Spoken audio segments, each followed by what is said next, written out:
Hello, this is Manish Patel. Today is August 22, 2010. This is a weekly Ichimoku analysis for the currency market.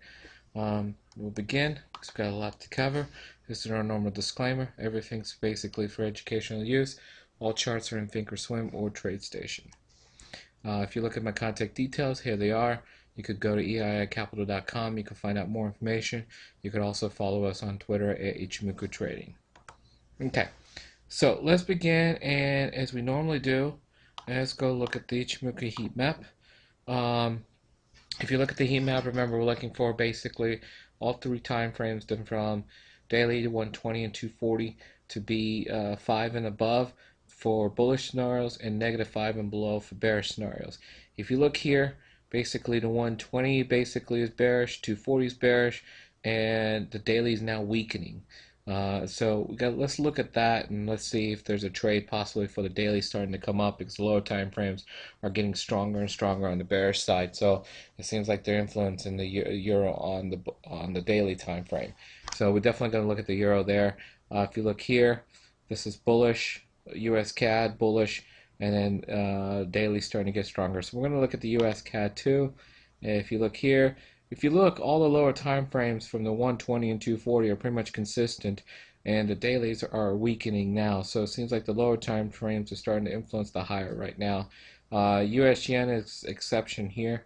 We'll have to look at that one and see what's going on there. CAD yen, pretty much across the board. The only thing that's weak now is the 240, but the daily starting to slowly break down too. Okay. Let's enlarge this. And if you scroll across, you can see that basically the eshkal is the only problem that we're having with the daily time frame for CAD yen. All the other time frames, euro yen, are all breaking down too on the bearish side. So basically everything is strong on the yen side. Okay, let's go look forward. Same scenarios. CAD Switzy is bearish, so that's interesting. So we'll look at that one too. So we've got a lot of currencies to look at. So let's go and start now. So we don't waste any time. Let's go look at the Euro USD as we normally do. As we outlined on last week's video, we pretty much were at a major resistance level, and pretty much we needed a pullback to happen in order to see exactly what happens.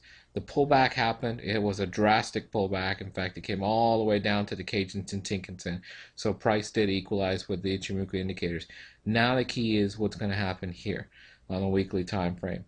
You know, if this breaks down further, then we have a possibility of retesting the lows.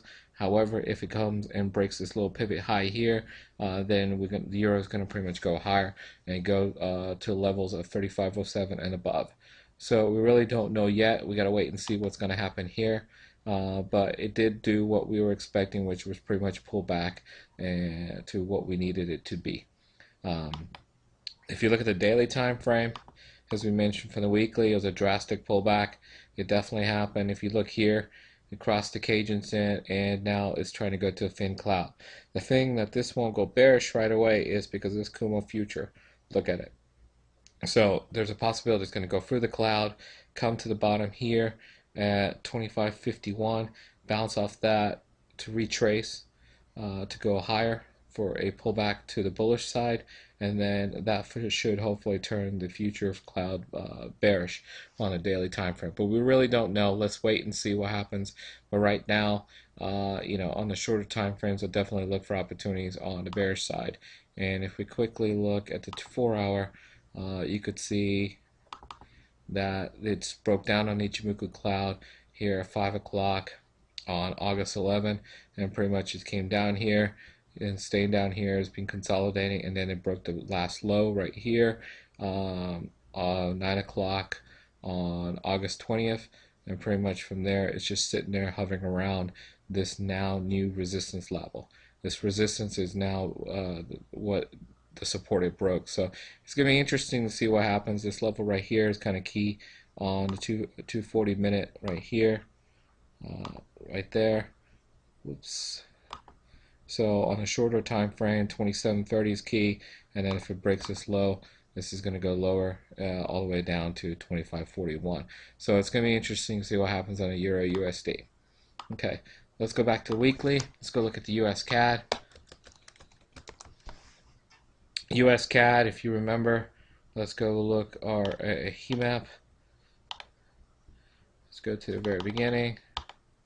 US CAD basically seems like the lower time frame is starting to influence the daily. Let's see what it looks like on the weekly. Weekly pretty much is consolidating, has a chance to get to 55 over here. Price level right here to the top of the cloud, and then pretty much it's ranging, and the short-term range is here and then here. So that's that for the weekly, but it's pretty much consolidating. It's been consolidating for a little while. So let's go look at the weekly time frame. Weekly time frame, exactly what the daily time frame, exactly what the daily is saying. It's basically consolidating, going sideways. However, it does look like it's sitting there trying to break out. Key levels are going to be here, here, and then here. If you look, of course, this is the last high, but this seems like it's trying to break out to the bullish side. Reason why is the 120 and 240 are now starting to get stronger on the bullish side, and you could see that on the 240 time frame, how pretty much it broke out of the cloud, gapped up, got right to this resistance level, and pretty much hovering around this resistance. So if it breaks this resistance and goes higher to the next one, this seems like it's trying to make a move to go to the higher side. Okay. Let's see what other currencies we're going to look at. We looked at the US CAD, Australian USD. Let's go look at Australian USD. If you look at Australian USD, this is the 4 hour, so you could tell it's bearish.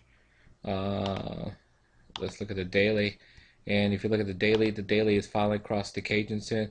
We're right below the Kijun-sen now, so it seems like this guy right here had a hard time trying to get past this resistance level here, bounced off that, and now it's pretty much gone across the Kijun-sen. So this looks like it could be sitting there going down. However, we got to wait and see what happens now. If you are a person that draws trend lines, you could pretty much draw a trend line here, and you could see that it's within its trend right now. So let's wait and see what happens over that trend, but it does look like it's sitting there trying to get to the cloud and trying to flip over, but time will tell. Again, there's nothing there. You gotta wait and see what happens, but the lower time frames are starting to influence the higher to go to the bearish side.